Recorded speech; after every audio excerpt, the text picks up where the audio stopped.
Happy birthday to you. না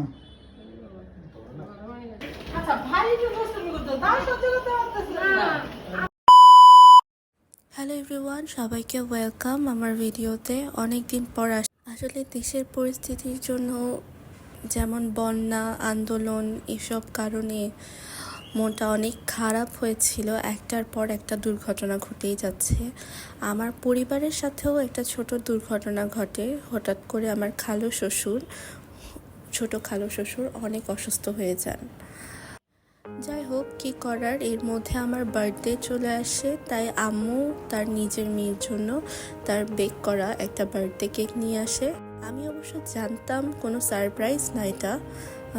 দেখেন আমি কি সুন্দর এনজয় করছি ফ্যামিলির সাথে।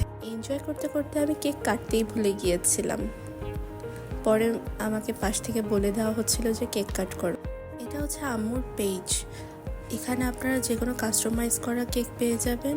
আর আমার বার্থডের কিছু ছবি আর ক্লিপস আমি এখানে অ্যাড করে দিলাম। আমার কাছে সবচেয়ে কিউট লেগেছে এই ক্ল্যাপস করার ভিডিওটা, তাই হচ্ছে আমি এটা শেয়ার করলাম। আশা করি আপনাদের সবার ভালো। Thank you everyone for watching my video.